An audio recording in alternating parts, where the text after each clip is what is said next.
had the goal of becoming a master, the first African-American female master since I was in 8th grade, when I realized that when I was so close to 2000, I was like, I could really do this.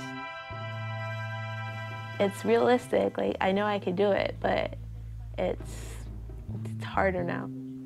I believe in my dream less now. Chess clubs have traditionally been a place for socially awkward nerds, but not at IS 318, a junior high in Brooklyn that's managed to win more national chess championships than any other school in the country, even though close to 70% of the school's students live below the poverty line.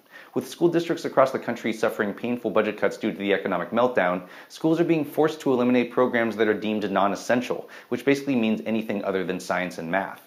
But in Brooklyn Castle, we see that, for many students, extracurricular activities aren't extra at all, not only teaching valuable skills kids will use for the rest of their lives, but potentially helping them pull themselves and their families out of poverty. The film follows 5 students, starting with Rochelle, who's graduating 8th grade as the team's best player, which is notable since the team is almost all boys. But there's a question of whether she'll receive enough support to be able to continue with chess in high school and achieve her goal of becoming the first African-American woman to reach the level of master. Justice is a quiet 6th grader and chess prodigy who enters IS 318 as their new top-ranked player. But his relative youth and inexperience reveals that he has a lot of development to go, particularly in how he handles losses when everyone expects him to win. Pobo is a charismatic 7th grader and the team's unofficial leader, though that role sometimes causes him to neglect his own development as a player. But when news comes in about budget cuts that threaten extracurricular activities like the chess program, Pobo, a born politician, decides to run for school president to try to make back the lost funds. Alexis is a 7th grader and the school's second best player. He feels both external and self-imposed pressure to get into a top high school, which would then lead to a good college and a job that could help him pull his immigrant family out of poverty. But all that rests on his chess skills and how he performs on a single exam.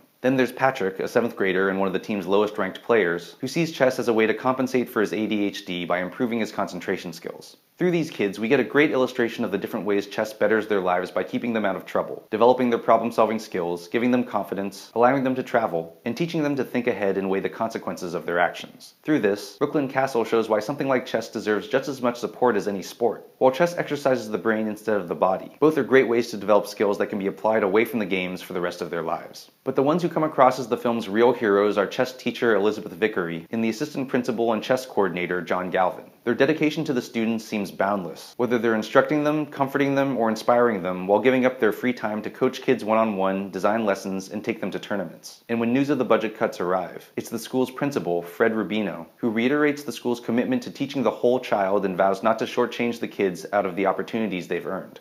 With Brooklyn Castle racking up festival awards and with great odds for an Oscar nomination, I'm sure some kind people will donate money to keep IS 318's chess program alive. The problem is that most school programs will never be lucky or successful enough to get that kind of exposure, meaning thousands of kids across the country may be at risk of losing that one activity that makes school worthwhile and opens their eyes to a bigger world. It's impossible to watch Brooklyn Castle and think that a program like this and the kids who benefit from it should be sacrificed so multimillionaires can get another tax cut. So hopefully this scrappy, inspiring doc and its chess wizards will get all the attention they deserve. I'm Jonathan Kim, and this is a ReThink Review.